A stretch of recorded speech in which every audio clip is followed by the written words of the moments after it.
অবশেষে শুরু হতে যাচ্ছে দেশের ঘরোয়া ক্রিকেটের অন্যতম বড় আসর ঢাকা প্রিমিয়ার লিগ।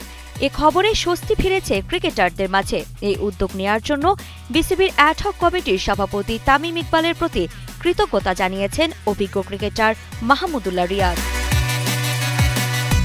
দীর্ঘ কয়েক মাস ধরে অনিশ্চয়তা ছিল ডিপিএল, তবে বিসিবির অ্যাডহক কমিটির দায়িত্ব নিয়েই তামিম ডিপিএল শুরুর উদ্যোগ নেন। মাহমুদুল্লাহর মতে এই কৃতিত্ব পুরোপুরি তামিমের প্রাপ্য।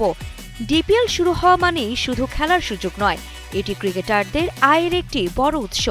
দিন শেষে মাঠে নামার সুযোগটাই সবচেয়ে বড় আনন্দের।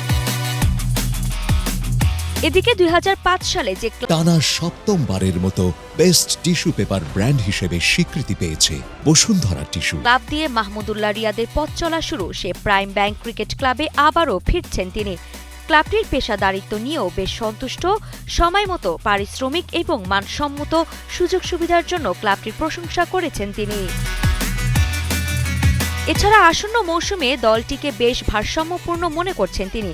দলে রয়েছে অভিজ্ঞ ও তরুণ খেলোয়াড়দের দারুণ সমন্বয়। ব্যাটিং থেকে বোলিং সব বিভাগেই রয়েছে শক্ত অবস্থান। সব মিলিয়ে নতুন করে শুরু হওয়া ডিপিএল নিয়ে আশাবাদী দেশের ক্রিকেটাররা। এখন শুধু অপেক্ষা মাঠে জমজমাট লড়াই দেখার। আরিফা জাহান, কালের কণ্ঠ স্পোর্টস।